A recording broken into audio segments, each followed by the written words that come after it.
जलदाय मंत्री एवं मुख्य सचेतक महेश जोशी ने एसीबी मुख्यालय पहुंचकर राज्यसभा चुनाव के मद्देनजर विधायकों की खरीद फरोख्त की आशंका को देखते हुए परिवाद सौंपा है। महेश जोशी ने एसीबी डीजी बीएल सोनी को यह परिवाद सौंपा है। महेश जोशी ने कहा कि राज्यसभा चुनाव में विधायकों की खरीद फरोख्त की आशंका है। उन्होंने इसकी कानूनी रूप से प्रारंभिक जांच शुरू करने की मांग की है।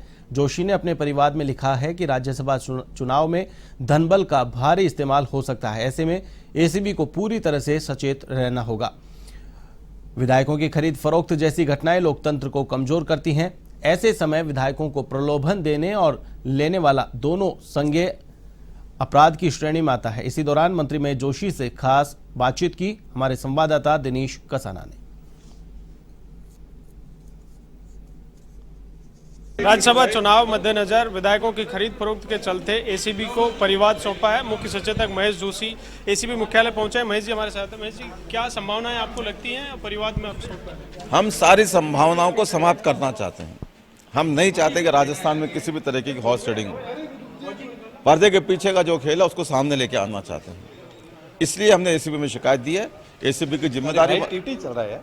एसीबी की जिम्मेदारी बनती है कि एसीबी किसी भी प्रकार की जो भ्रष्टाचार की जो साजिशें होती हैं उन साजिशों को भी नाकाम करे। इसलिए मैं एसीबी में आया हूं। मैंने अपना परिवाद एसीबी में दिया है। कोई इनपुट मिला है सर इस तरह का कि विधायकों से बातचीत की जा रही है? प्रलोभन मुख्यमंत्री वो अभी तक जितना कहना था उतना हमने एसीबी को दिया है। आगे कोई बात होगी तो वो भी एसीबी को बताइए। साहब लगातार कहते रहे कि उनके विधायकों को प्रलोभन और लगातार फोन आते हैं, प्रलोभन दिए जाते हैं। मैंने आपसे कहा ना, आपके सामने सबके सामने स्थिति स्पष्ट है।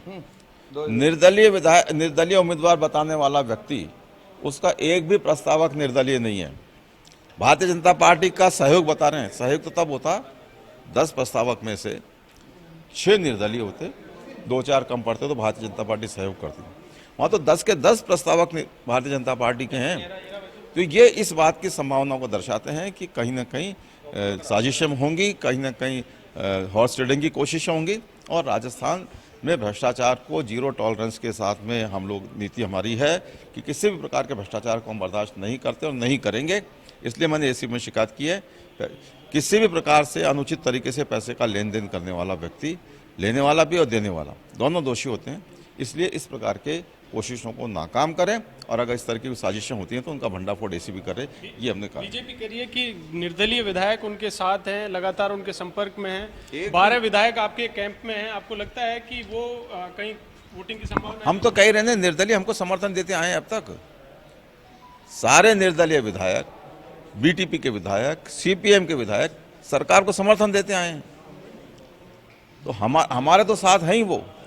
लेकिन भारतीय जनता पार्टी और उनके जो तथाकथित निर्दलीय जो उम्मीदवार हैं वो किस आधार पर जीत का दावा कर रहे हैं? कहीं ना कहीं उनके मन में कोई साजिश है। आपने कहा सर आपकी शिकायत में लेने वाला और देने वाला दोनों आरोपी हैं। ये आरोपी नहीं है। लेने वाला और देने वाला दोनों भ्रष्टाचार में लिप्त होते हैं। लेने वाला भी दोषी होता है, देने वाला भी दोषी होता है। ये एक प्राकृतिक सिद्धांत है, उसका मैंने हवाला दिया है। बाकी हम एकजुट हैं। 126 विधायकों का समर्थन हमें हासिल है और हम इस राज्यसभा चुनाव में फिर से दिखा देंगे कितनी भी साजिशें हों। हमारा उद्देश्य है कि साजिशों को बेनकाब किया जाए। इस तरह की हॉर्स ट्रेडिंग करके लोकतंत्र को जो लोग कमजोर करने की इच्छा रखते हैं उन लोगों को सामने उनका चेहरा बेनकाब किया जाए। तो ये थे जलदाय मंत्री और मुख्य सचेतक राजस्थान विधानसभा में महेश जोशी, जिन्होंने आज एसीबी मुख्यालय पहुंचकर एक परिवाद दिया है और इस परिवाद के माध्यम से उन्होंने एसीबी के जो डीजी हैं उनको ये लिखित परिवाद में कहा है कि विधायकों की खरीद फरोख्त की आशंका है और इसके चलते एसीबी को सचेत रहना चाहिए। वीडियो जर्नलिस्ट रामकिशन सैनी के साथ दिनेश कसाना, A1 टीवी, जयपुर।